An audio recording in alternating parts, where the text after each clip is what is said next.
Tudo bem? Boa noite. Tô bem, e você, Décio? Vou indo aqui, estou feliz. Que bom. A vida está um pouco. Ainda estou um pouco chateado pela morte do meu amigo Uhum, Peter Spelter, mas uhum. essa é a nossa vida, né? Nós temos que viver da melhor forma possível, então vamos nessa. E Você me pediu para aproveitar, né? a gente poder fazer essa live hoje, você escolheu esse título, né? O Homem na Vida, não é isso mesmo? Isso. Eu quero até colocar, escrever aqui o comentário, a gente pode deixar fixado? Por favor. Só que eu não consigo fixar, e você vai ter que fixar para mim. Então põe aí que eu fixo. Já pus, já. Consegue Eu achar estou aí? fazendo. Consigo achar. Só estou com. Meu Quer, dedo aqui está meio grande para poder fazer esse trem funcionar. Peraí. quer que eu escreva de novo? Não, É feito. porque vai subindo, né? Por Vamos. causa dos comentários. Isso, tá Aí, feito, hein? tá feito. Décio, primeiro eu quero te Oi. agradecer, né? E falar tudo aquilo que todo mundo fala, né? Quando vai fazer uma live com você, é uma honra estar com você. E Digo eu não mesmo, sei, querida. obrigada, querida. E assim, só para te contextualizar, né? Te contando um pouco, quando eu e o Públio foi fazer o treinamento em São Paulo, né? A gente Uhum. foi meio que turistar, sabe? A gente falou, vamos fazer o treinamento em São Paulo e vamos curtir a noite de São Paulo depois, né? Os restaurantes e tal.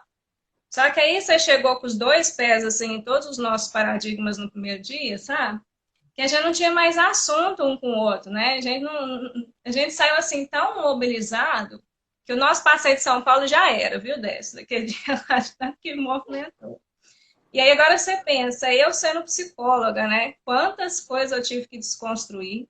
E muitas vezes eu fiquei no ar, muitas vezes, até hoje eu fico. Mas hoje eu sou muito mais livre, né? Graças a você, a constelação, a Bert Hellinger, tudo que vocês trazem, né, pra gente o tempo todo. Então, muito obrigada por tanto aí, né? Você e o Wilma fazem um trabalho efetivamente a favor da vida. Boa noite a todos que estão chegando, né? Obrigada pela sua generosidade, por esse tempinho aí que você disponibilizou para nós, que vai ser de grande valia, especialmente para os homens, né? Só para te contextualizar, Décio, você está fazendo parte de uma série de lives especiais para homens. Hoje é o penúltimo capítulo da série. E eu coloquei aí alguns temas específicos em cada semana. Eu falei sobre, nós conversamos sobre o homem no trabalho, o homem na sexualidade. Semana que vem eu vou fazer uma live com o público sobre o homem na relação de casal. E essa live é meio que um resumo, né? Para conseguir, né, se for possível, falar de algumas áreas aí dentro dessa questão dos homens. Tá. Me E, faz então uma pergunta uhum, básica para a gente começar. O que que é certo. para você, nessa série de lives, o tema que você considera mais importante, assim, mais relevante Uhum, que você quer que eu fale, né? tá. Então, eu acredito que a gente pode começar falando sobre o que está acontecendo hoje na sociedade, Décio, que é essa crise do patriarcado, né? Esse sistema patriarcal que já não está funcionando mais da forma como funcionava. E eu vejo que muitos homens estão muito perdidos quanto ao lugar deles na sociedade. Então, eles já não têm mais essa necessidade de caçar, já não têm mais a necessidade de prover, porque as mulheres estão saindo para o mercado de trabalho. E muitas vezes eles se sentem inúteis, né? Se sentem sem função na sociedade. Então, eu gostaria que a gente começasse falando sobre isso, né? O que você percebe aí desse movimento acontecendo? Tá, então nós vamos falar sobre a posição dos homens, né? Isso. Para falar isso, eu vou ter que dar um feedback, assim, feedback não, desculpa, um flashback, né? Eu vou ter Aham. que olhar para trás um pouco a história, talvez fazer uma revisão antropológica da situação social dos seres humanos. Você falou muito bem. A divisão de tarefas entre homens e mulheres, ela remonta a tempos imemoriais.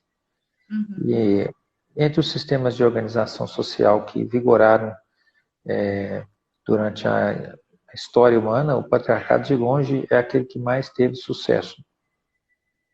Quando eu digo que teve sucesso, não estou dizendo que ele é melhor ou pior, no sentido, né, de dar um valor a isso, mas no sentido de que ele foi o que teve mais Né? popularidade.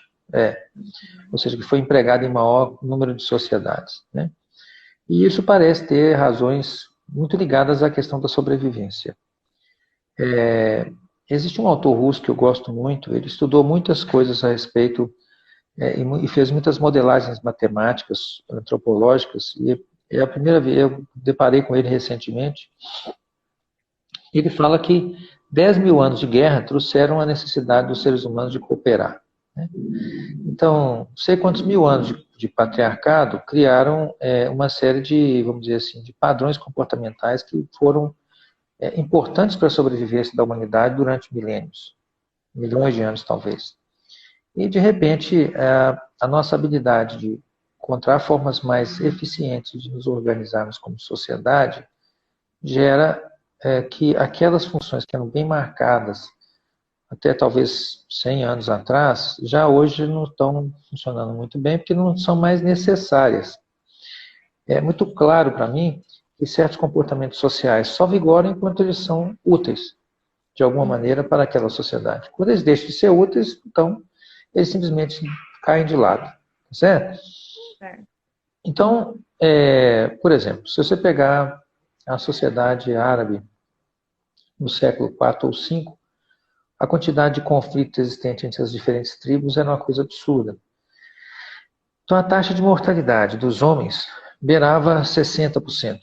Então, numa sociedade desse tipo, onde os homens morrem cedo e aos borbotões, num ambiente extremamente hostil, né, faz todo sentido que surja uma sociedade poligâmica e uma regra social poligâmica. Se não fosse assim, a tribo ia deixar de existir, né?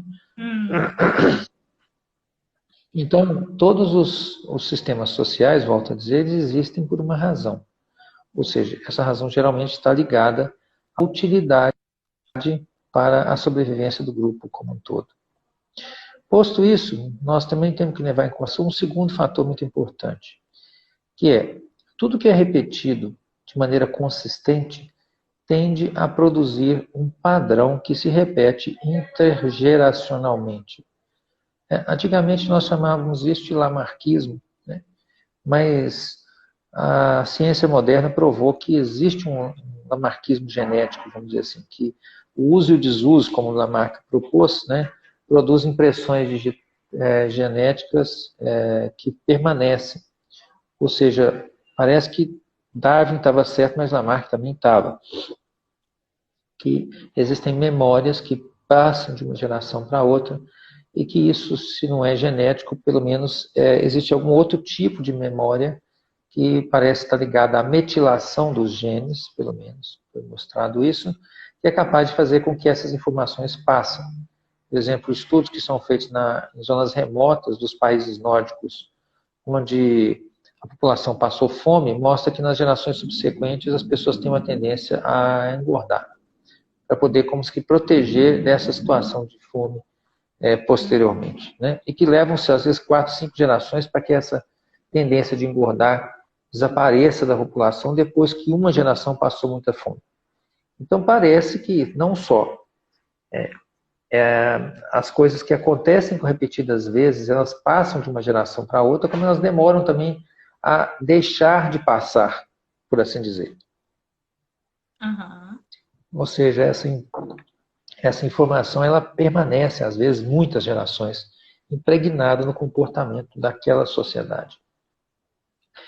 Então, se nós tomarmos essas duas coisas, né, a existência da utilidade de um comportamento por um lado, e a manutenção desse comportamento que foi muitas vezes repetido por outro lado, nos coloca diante de um dilema. Se nós pensarmos que a existência da entrada das mulheres no mercado de trabalho, por exemplo, que aconteceu principalmente na Segunda Guerra Mundial, nos Estados Unidos e na Europa, e que posteriormente foi um processo cultural transferido junto com o capitalismo e a exploração, né, do trabalho das mulheres para a América Latina, de uma maneira geral, e a África, nós vamos ver que o fenômeno da mulher que ganha o seu sustento junto com o homem, ela é um fenômeno recente. Talvez, no máximo, a gente possa falar de 2 gerações. Né? Enquanto que o fenômeno anterior, né, uma sociedade onde só o homem provia os bens necessários para a família, para buscar os bens lá fora, e a mulher se incumbia de todas as tarefas internas do lar, é um fenômeno milhões de vezes mais frequente e muito mais antigo, e, portanto, ainda impregnado dentro dessa memória geracional antiga. Bom, dito essas duas coisas, eu quero então lançar uma outra informação, que depois eu vou fechar isso tudo. Tá? Mas vamos lá. Próxima informação importante diz respeito à forma como as crianças são ensinadas a ter os seus papéis de homem e mulher na sociedade. Se nós observarmos a forma como os meninos são ensinados a serem meninos, nós vamos ver que toda masculinidade é moldada em cima de uma definição de um não feminino. Quer dizer, ao invés de a gente dizer para o menino o que é ser masculino, nós, na maioria das vezes, ensinamos um menino a não ser feminino. E dizemos, bom, se você não for feminino, você é masculino. Mais ou menos isso. A prova disso é que, na maioria das vezes, quando você vira para um grupo de meninos aí de 4, 5 anos, 6 anos, talvez 7, e dizer para ele assim, mulherzinha, aquilo é uma ofensa violenta. Ao passo que, se você for num grupo de meninas e falar para elas homenzinho, elas vão olhar para você assim, sem entender coisa alguma. Ou seja, o menino se esforça para poder fazer o que as meninas, alguma coisa diferente do que as meninas fazem. Vamos juntando mais informações. Né? Estudos bem feitos com bebês numa fase bem precoce mostram que, de alguma maneira, os hormônios masculino e feminino dão aos cérebros das crianças certos focos ou habilidades específicas que são características dos sexos. Né? Por exemplo, se você pega um bebê de um dia, coloca para ele um objeto de um lado e uma face humana do outro lado, o menino prefere olhar para o objeto, enquanto a menina prefere olhar para o rosto humano. Né? E essas preferências masculinas e femininas se mostram, vamos dizer assim, estendidas ao longo da vida, quando a gente vê que países que fizeram muito esforço para igualar os sexos em termos de preferência, ou pelo menos de oportunidade de trabalho, não conseguiram fazê-lo com êxito completo. Por exemplo, nos países nórdicos, acho que, se não me engano, a Dinamarca ou a Suécia, são os países que mais se esforçaram em dar igualdade de oportunidade para homens e mulheres, tentando assim acabar com essas divergências de ter mais homens numa determinada profissão do que em outra, etc. E mesmo com todas as medidas que foram adotadas, a gente ainda observa que em ciências exatas, engenharias muito voltadas para coisas muito materiais, os homens quase sempre preponderam, e em atividades que envolvem cuidado com as pessoas, com enfermagem, as mulheres preponderam, mesmo com todas as medidas necessárias para poder dar às mulheres ampla oportunidade de ingressarem nas carreiras, digamos assim, predominantemente masculinas.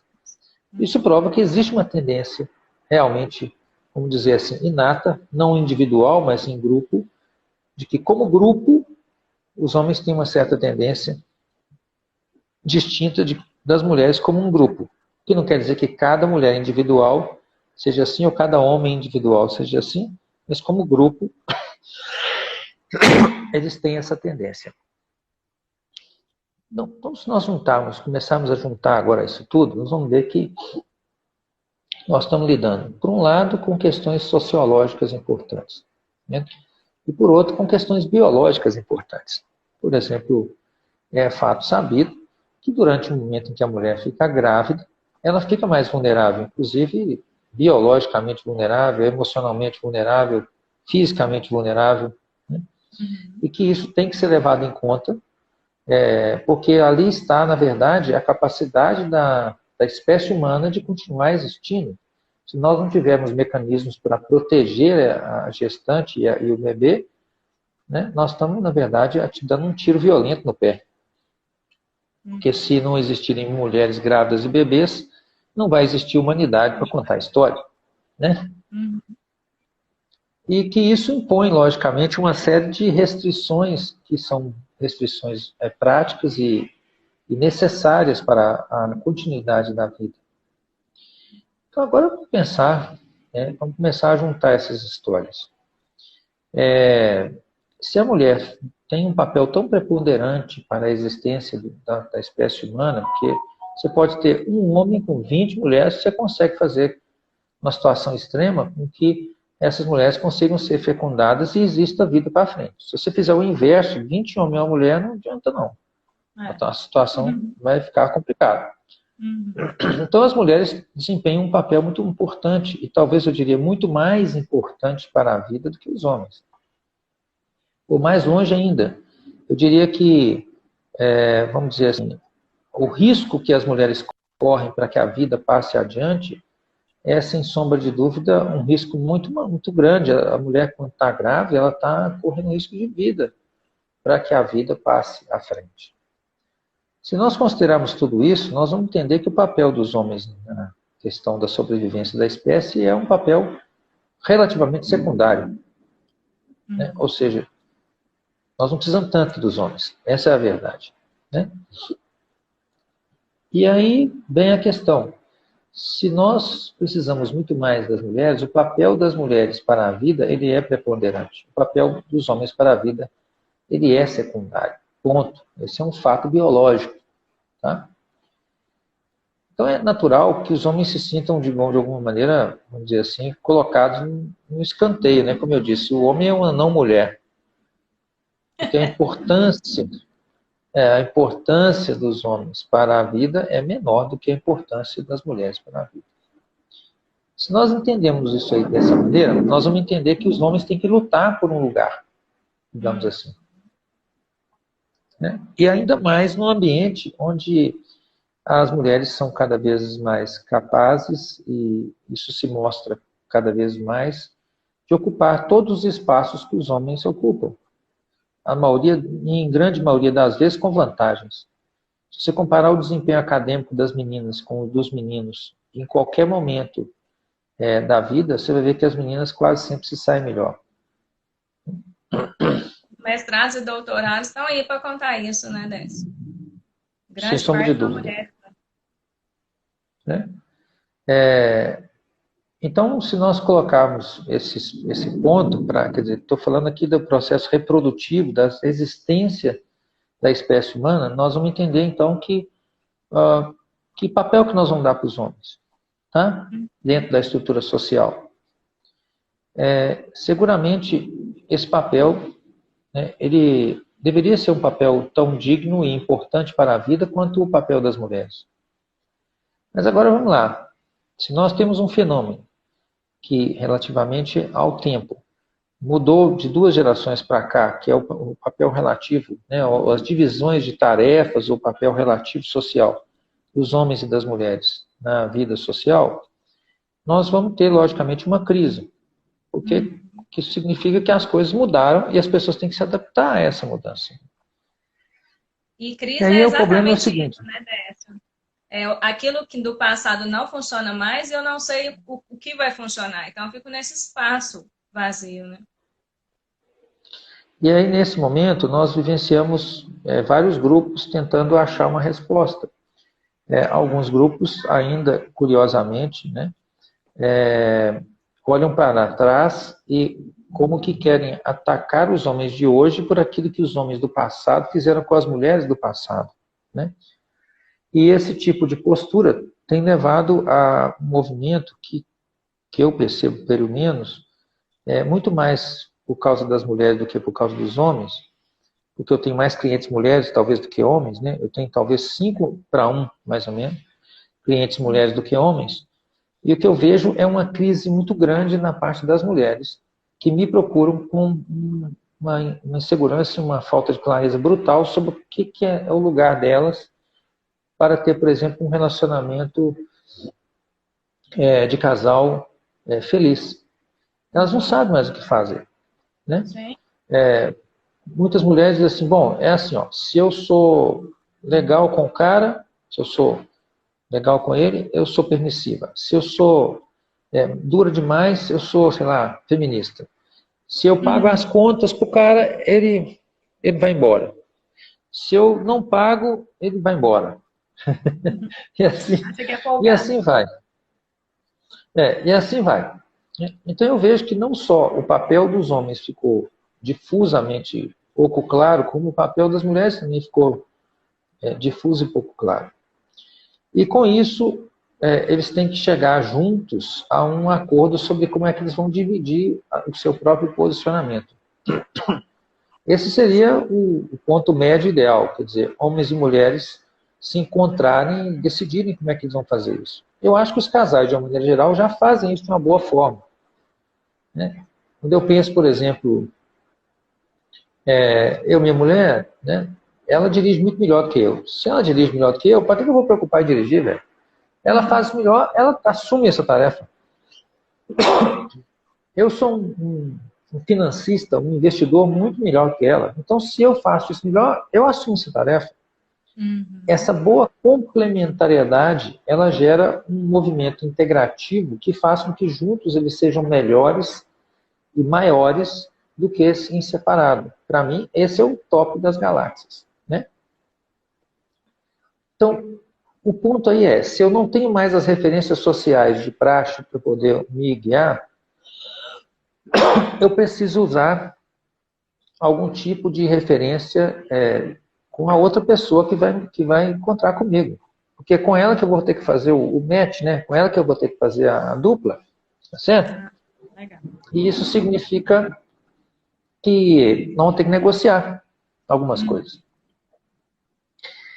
E essa oposição, como alguém diz, oposição complementar, é ótima. Isso é o top das galáxias. Isso é o que faz com que o relacionamento de casal seja, vamos dizer assim, a epítome da humanidade, né? Porque é aí que nasce a família, é na família que nasce a vida, e toda a sociedade é construída em cima disso.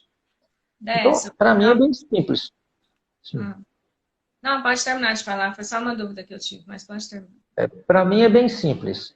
Já que não existe um papel social mais definido, que homem é isso e mulher é isso, então eles vão ter que chegar a esse negócio num acordo mútuo. Tá?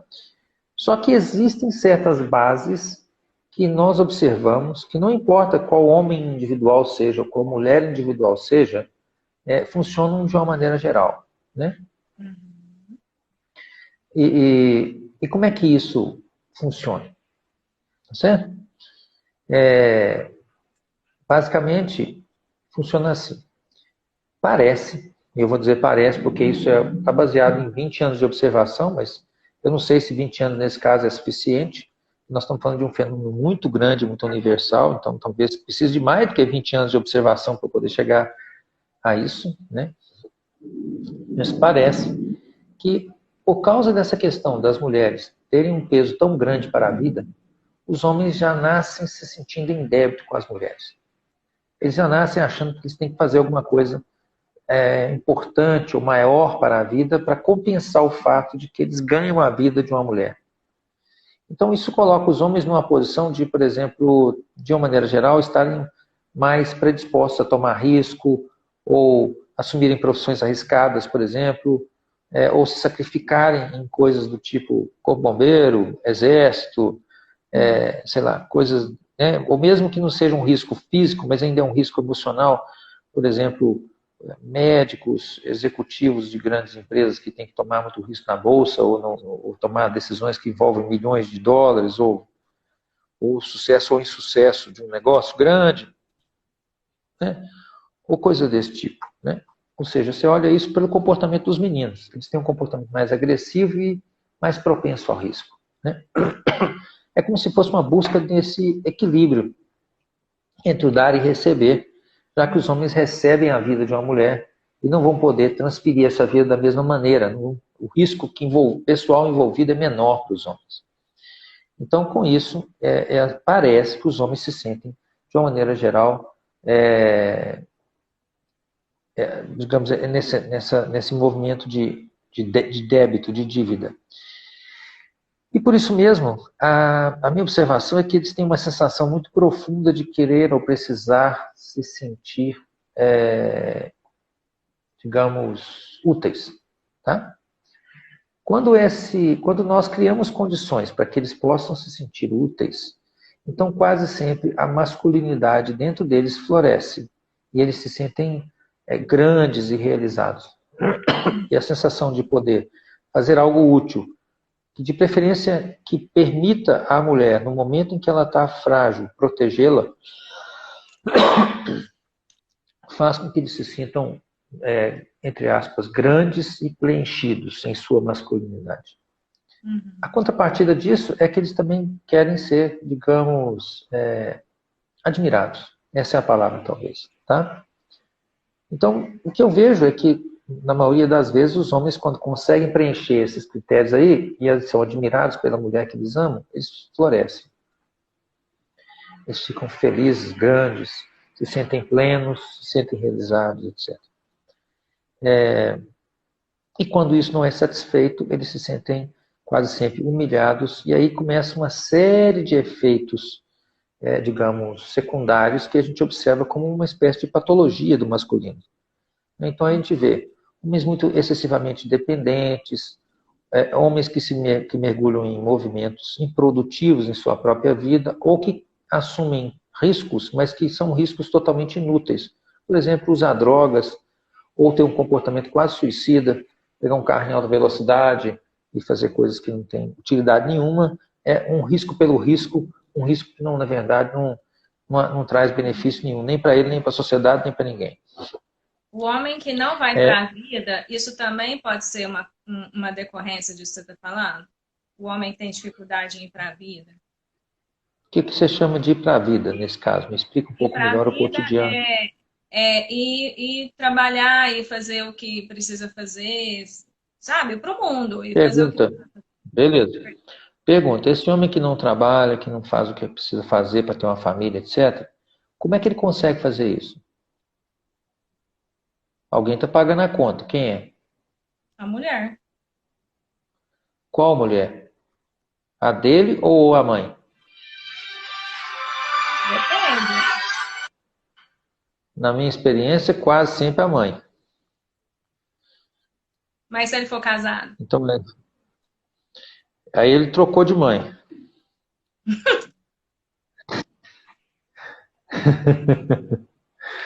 Então, quase sempre o que acontece aí é um fenômeno diferente. Que é os pais que retêm, né, os filhos dentro de casa. Ou seja, pais que infantilizam os filhos de uma maneira indefinida, né?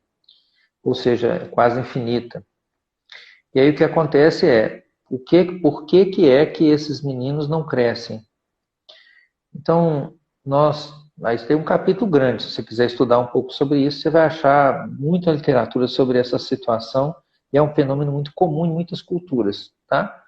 No Japão, estima-se que é uma coisa em torno de 30 milhões de homens estão nessa situação. Tem uma idade para se tornarem adultos, mas na verdade não atuam como tal, né? Quase sempre nesses casos existem dinâmicas intrafamiliares que produzem um comportamento onde esse menino é chamado a ocupar um espaço afetivo dentro da vida familiar para a mãe, na maioria das vezes, onde ele substitui uma pessoa para ela e ele acaba funcionando, como diz a Wilma, né, um cordeiro imolado, onde ele é sacrificado às necessidades emocionais da família, normalmente da mãe, porque ela precisa de alguma coisa, então ela mantém ele na rédea curta e se sente subtraída de algo caso ele sinta-se propenso a ir embora, né? Então, existe um monte de gente que faz pesquisa nesse sentido. No Japão, por exemplo, eles têm um nome específico para esse fenômeno, onde alguém está perguntando ali qual literatura. Eu li o livro, mas não lembro o nome. Mas eu li pelo menos uns 2 ou 3 artigos muito bem escritos sobre esse fenômeno, onde se mostra que esse é um fenômeno comum em países desenvolvidos, principalmente. No Japão é um fenômeno bem estudado e grave. Eles não sabem como sair dessa armadilha. Esses homens têm um comportamento assim, eles ficam presos dentro de um quarto, jogando videogame e masturbando-se com uma idade de 30 tantos anos, o índice de suicídio é altíssimo entre esses grupos, né? E basicamente o que acontece é que eles não têm uma habilidade social suficiente para poder crescerem e se desenvolverem. Vamos voltar um pouco aqui na questão da socialização dos meninos, né? Se nós entendemos como é que os meninos se diferenciam das meninas, nós vamos entender que temos que dar para eles certas atividades que permitam a eles elaborar e desenvolver-se como homens, ou pelo menos como uma identidade masculina, que é isso que eles querem, né, ou precisam. E aí, o que acontece? Se você observar um bando de meninos brincando, você vai ver com uma coisa interessantíssima. Primeira coisa importante, eles querem competir. Se você dá para os meninos algum tipo de brincadeira, né, onde eles não ganham, os meninos vão dizer assim, bom, e aí, como é que nós vamos... Quem ganha? Vamos brincar de casinha? Eles falam assim, beleza, brincar de casinha. Quem ganha? Como é que a gente ganha esse jogo? E aí, né, eles falam assim que não tem quem ganha, eles vão falar assim, mas que jogo chato, cara, entendeu? E a pergunta que eu faço é o seguinte, por que os meninos querem tanto competir? Eles querem competir porque os meninos utilizam, né, da competição para fazerem um ranqueamento de suas respectivas habilidades para o grupo. Talvez isso remonte a situações muito antigas, onde os homens tinham que caçar em grupo, eles dependiam vitalmente, né, da habilidade um e do outro para se preservarem em termos de sobrevivência. Então você está num campo de caça, caçando sei lá o quê, mas você também vira presa de um outro predador que está naquele mesmo campo. Então você depende do cara que está do lado para te salvar a sua pele, caso você se torne a presa de um outro predador. Sim. Isso significa um laço de confiança muito grande, mas também a habilidade de distribuir as tarefas de uma maneira inteligente. Ou seja, você não vai deixar o cara mais lento e mais gordo, né, na frente do pelotão. Ou então muito atrás, porque ele vai virar presa. Então esse cara tem que ter uma posição diferente dentro do grupo. Aquele que enxerga melhor, aquele que corre mais, aquele que, sei lá, lança a flecha com mais distância, com mais pontaria. Descobrir essas habilidades é importantíssimo para a sobrevivência. E eu lembro que, quando eu era menino, eu passei por muitas experiências desse tipo, né? Eu era o que julgava... alguém me ajudou, olha que beleza, né? Hikikomori é o fenômeno, né? Sobre obrigado à vovó Corina aí que nos mandou o fenômeno. A internet é maravilhosa porque a gente tem tudo em tempo real, né? Na palma da mão. E aí o que acontece é que, como eu estava dizendo, na minha infância, essas coisas ficavam muito claras, né? Eu lembro que assim, eu jogava bem xadrez e dama, então tinha a Olimpíada do colégio, eu era um péssimo jogador de futebol.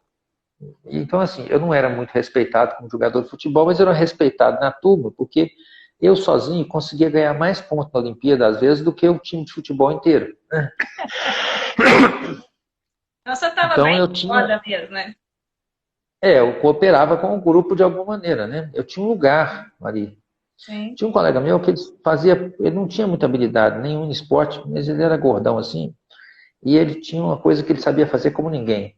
Ele dava o peito mais fedorento que você pudesse imaginar, em todos os séculos e séculos, amém. E ele também era respeitado por isso, porque quando a gente queria interromper a aula com uma professora que estava chata, etc., a gente põe ele bem na frente, fazia ele dar um peito, e aí a aula parava. Pelo menos uns 15, 20 minutos de folga a gente tinha. Que a professora ficava brava, parava a aula, aquele negócio todo.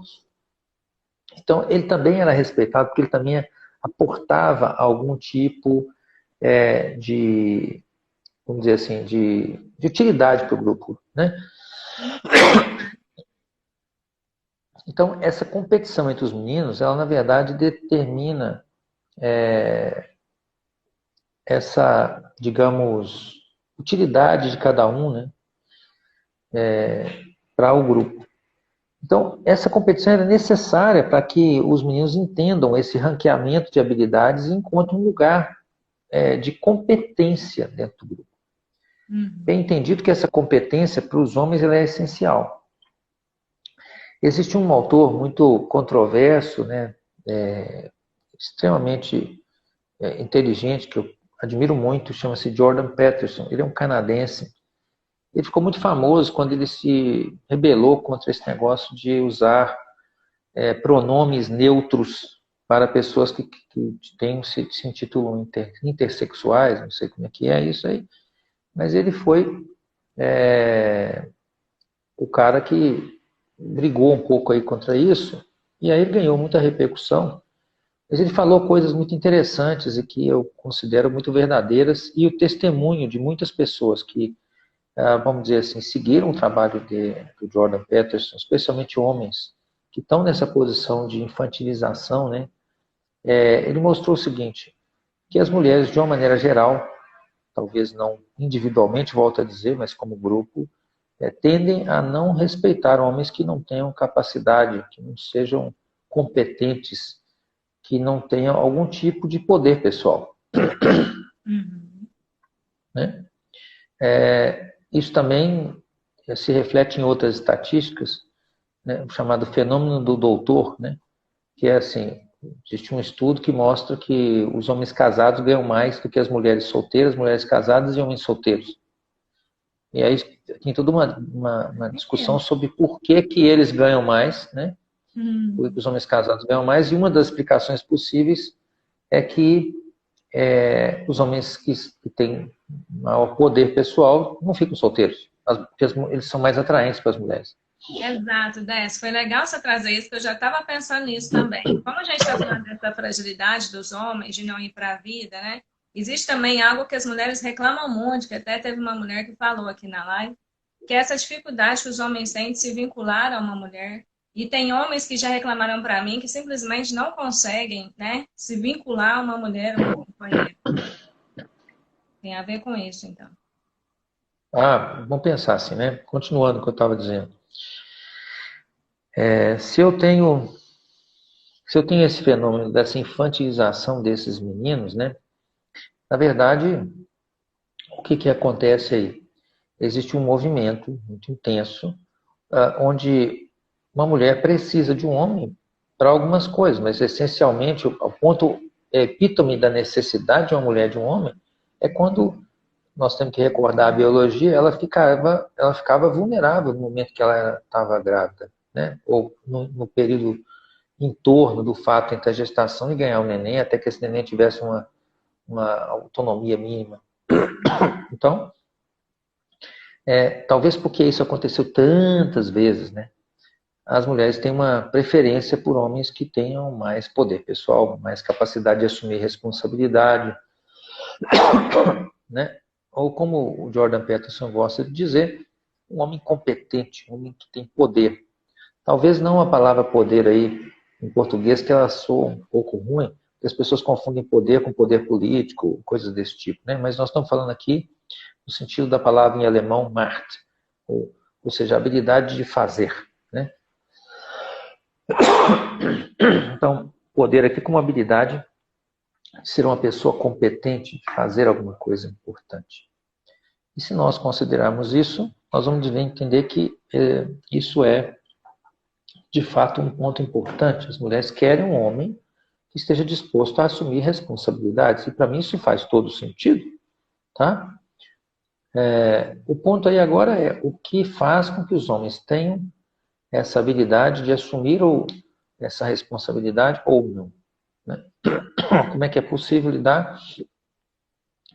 Por exemplo, quando você percebe que você, como mulher, está sempre com homens que não têm poder.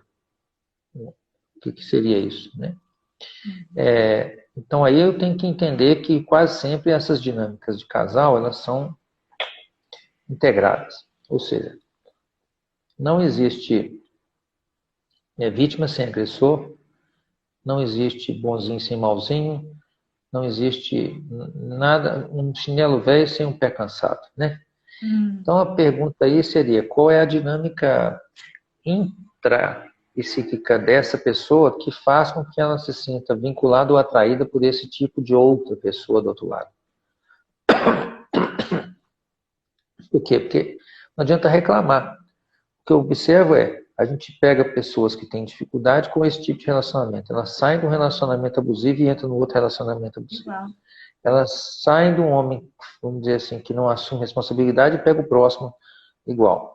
Então está na cara que se a gente continuar olhando para o outro e não olhar para a gente fica condenado a repetir essa história incessantemente, porque estamos presos numa dinâmica inconsciente e repetitiva. Então o ponto aí, quase sempre, é uma visão não equilibrada dessa mulher em relação à sua própria família de origem. O que significa essa visão não equilibrada? Significa que quase sempre essa mulher, enquanto criança, ela tinha, ou ainda tem, provavelmente ainda tem, certas críticas com relação à figura do pai e da mãe. E mais ainda, quase sempre também, sobre a forma de relacionar-se deles enquanto casal. Esse julgamento tende a fazer com que ela tenha uma visão distorcida da imagem do homem e da mulher no relacionamento dela de casal. E por aí afora vai. Porque isso geralmente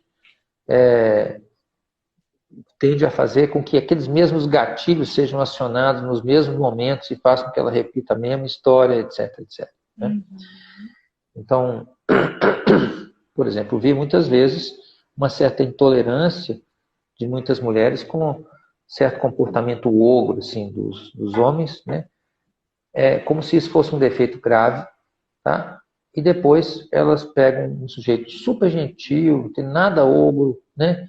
Mas aquele sujeito não assume responsabilidade, não toma risco, não tem uma postura de ser propenso a assumir o que significa sua parte no relacionamento.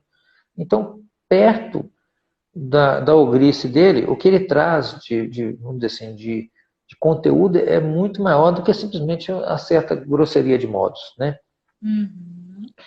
Então aí se trata de valorizar aquilo que realmente é essencial no homem.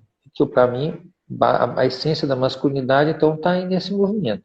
A disposição de tomar risco a fim de se tornar capaz, no sentido de ser competente para prover a proteção necessária que toda mulher precisa ter quando ela ficar vulnerável. Não quer dizer que ela é vulnerável, mas que ela, quando ela ficar vulnerável, ela pode ter que poder contar com aquele freguês para poder resolver o problema. Né? E isso também tem um movimento reverso. O homem também tem que poder contar com a mulher quando ele fica vulnerável. Mas como diz um amigo meu, por que esses caras ficam medindo temperatura na porta do shopping, principalmente dos homens? Você já viu algum homem caminhar com febre por aí? Jamais, vocês ficam de cama, 3 dias, uma semana. Então, Homem quando quer dizer, gripa manca, né, dessa. as mulheres já fazem isso, né? As mulheres já fazem essa cobertura, elas já estão dispostas a fazer isso. Mas para um homem se tornar naturalmente adulto, ele precisa se desenvolver nesse sentido. E para ele se desenvolver nesse sentido, tem que existir um ambiente que permita ele fazer esse tipo de movimento. E muitas vezes o que acontece é que lá na família de origem existe algum tipo de sequestro emocional que prende esses meninos e não os deixa crescer. E aí o que acontece é que se não houver um espaço para que ele possa ir na direção do pai, do masculino, ele não vai crescer, ele vai ficar preso. E depois, quem paga a conta é provavelmente a mulher que vai pegar esse cara lá na frente. Voltando aqui só um pouquinho que eu gostaria de dizer sobre o trabalho do Jordan Peterson, ele escreveu alguns livros e fez alguns grupos de apoio e mentoria para homens. Inclusive foi o livro que ele escreveu, acho que 12 lições para a vida, onde ele fala exatamente, é um livro endereçado para o público em geral, mas especialmente para os homens que estão meio perdidos nesse sentido, né? Ele fala assim, olha, a essência de ser homem é a habilidade de assumir responsabilidade, é a habilidade de ser útil para uma mulher, é a habilidade de fazer algo para que você se torne confiável quando as coisas ficarem difíceis. E, e isso aí é o ponto, né, que talvez faça com que os homens estejam perdidos, porque na medida em que eles tomam esse tipo de atitude e não são admirados por esse tipo de atitude, então eles ficam perdidos. Eles pensam, bom, quando o homem se propõe, por exemplo, a assumir risco, a assumir responsabilidade, e ele faz isso, e ninguém faz nada, ninguém bate uma palminha para ele,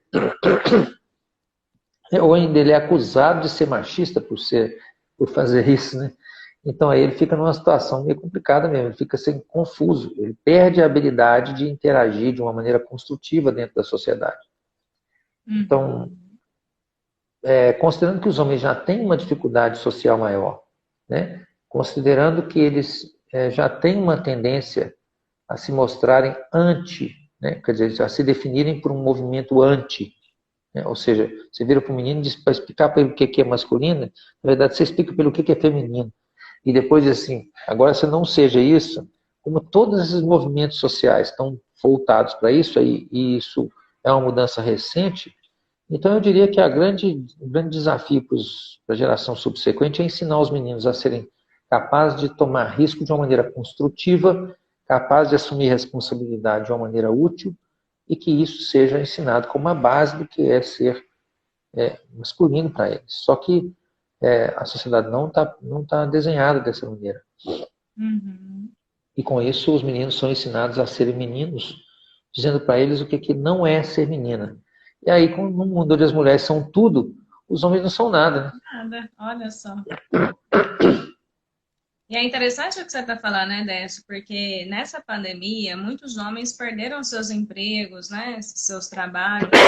E muitos estão em casa, às vezes a mulher está saindo para trabalhar e os homens estão em casa, cuidando dos filhos, da casa. Então, eles não estão provendo financeiramente falando, né? Como que é isso, assim, hoje? Como que você percebe isso nas relações? Eu não vejo isso como um problema em princípio. Acho que o casal encontra maneiras de resolver isso, né, de uma forma ou de outra. Acho que esse não é o ponto. A grande dificuldade que eu imagino que nós temos que lidar seria como é que essa mulher olha para esse homem quando ele faz isso. Por quê? Porque muitas vezes as mulheres dizem, não tem problema nenhum, eu trabalho e ele fica em casa. Não tem problema aí. Só que quando isso acontece, ela não o respeita mais, ela perde o respeito por ele.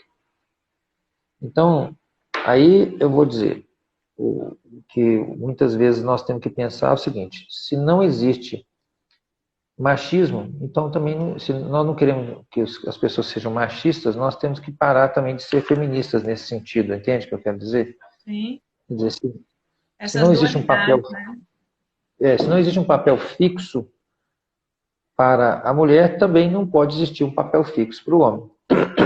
E as pessoas têm que ser respeitosas nos dois lados da coisa. Mas aí o que eu muitas vezes observo as mulheres podem fazer tudo e os homens têm que continuar agindo de uma maneira anterior, vamos dizer assim, para serem respeitados.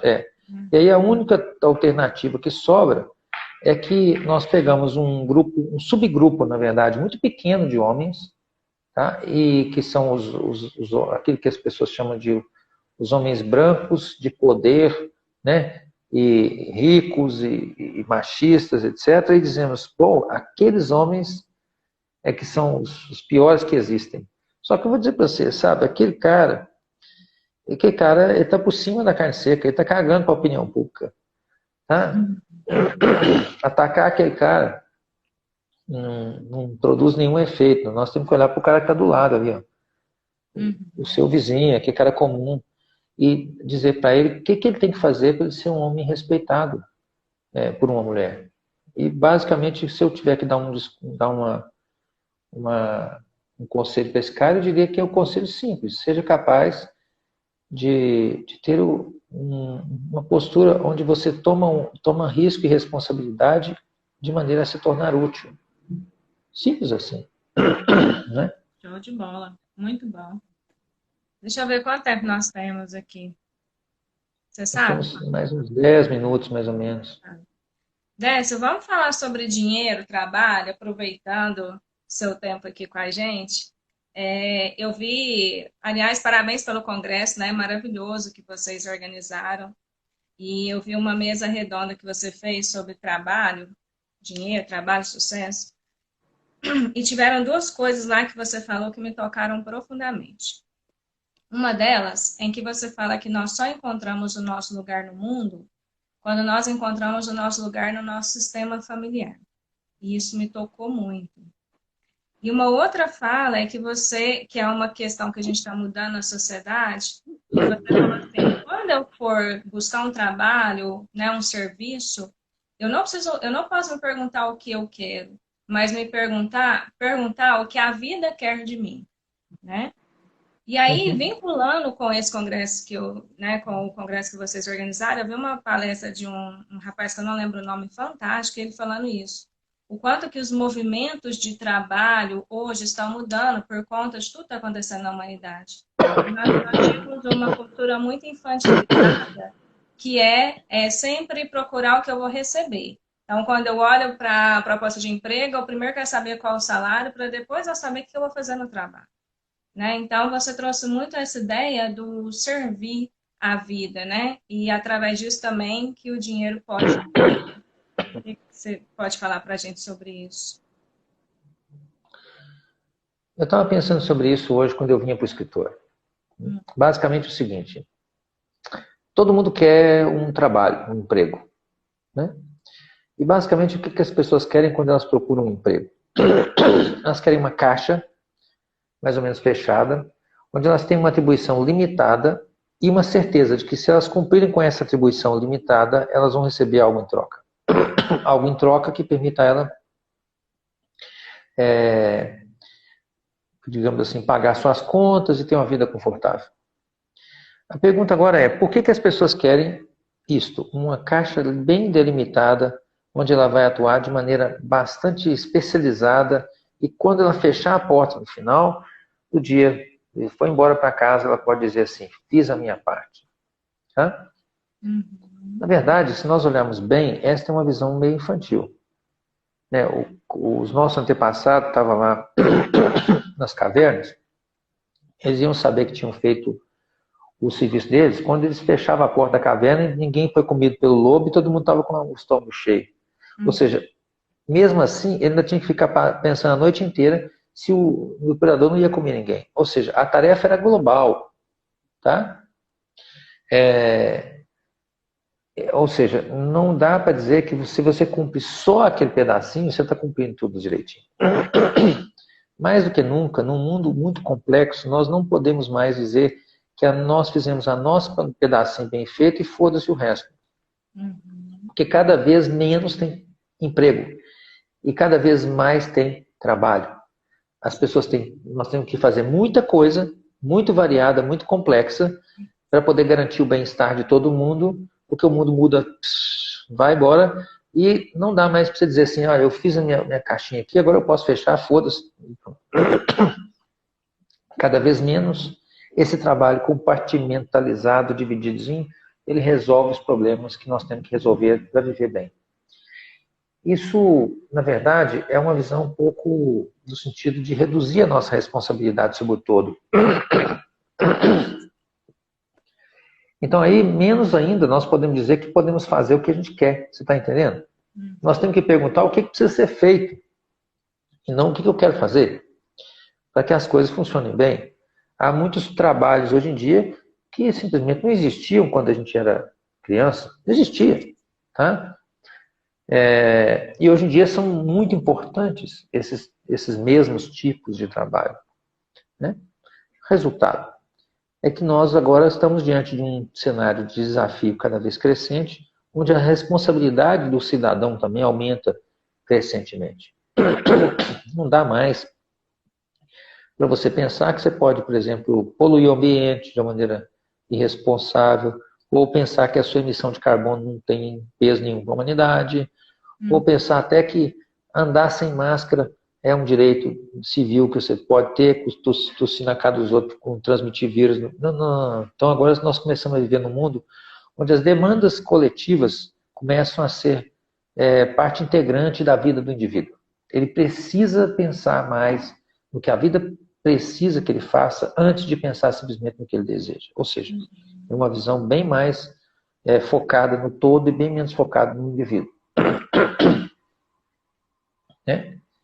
E ao pensar dessa forma, nós começamos a inverter um pouco a lógica de como é que a gente trabalha. Ou seja, essa imagem de que alguém, chamado patrão, Estado, que é o nome que você vai dar, vai pegar o trabalho completo a ser feito, picar ele para nós, e nos dar um pedacinho que a gente vai cumprir como um bom empregado, um bom cidadão, e você vai poder ir para casa de consciência leve e fez tudo que você tinha que fazer, ela foi soterrada quando a cortina de ferro caiu. Todas as economias centralizadas do mundo, leia-se, todos os países, entre aspas, comunistas, mas que no fundo, na verdade, não são países comunistas, são países de economia centralizada, falharam flagrantemente em resolver esses problemas. Exatamente por quê? Porque não basta. Né? Simplesmente cumprir com aquele pedacinho ali não basta, não funciona. Nós temos uma série de responsabilidades que excedem o nosso trabalho cotidiano como empregados. Nós temos uma função como cidadão, uma função como pai, mãe, uma função como parceiro. Nós temos uma cidadania ampla, vamos dizer assim, e todos esses movimentos, eles, na verdade, partem da pergunta do que eu preciso fazer e não daquilo que eu gostaria de fazer. Então vamos pensar que se eu cumprir com isso direitinho, tá? Ou seja, mesmo que não seja de script, não seja de ofício que eu tenha que fazer isso, mas se eu for fazendo isso gradativamente, se eu me preocupar em ser um bom pai, um bom marido, um bom cidadão, um bom vizinho, um bom, sei lá, brasileiro, um bom cidadão do mundo, se eu estiver contribuindo para que as pessoas possam colaborar,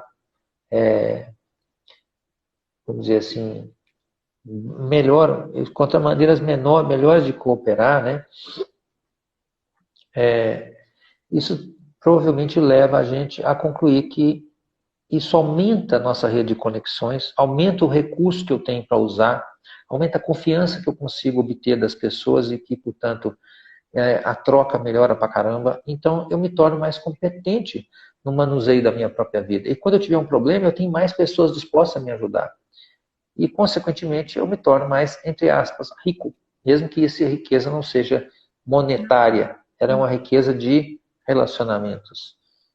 Decorrência natural disso que eu vou ter uma vida mais feliz e mais de maior sucesso. Compreende? Uhum. Então, para mim, esse é o maior, assim, essa é a coisa mais clara hoje em dia. Recebi um convite para fazer um congresso agora sobre inovação sistêmica em constelações e perguntaram que tema que eu queria falar. Né? Eu quero falar sobre sistemas indutores de confiança.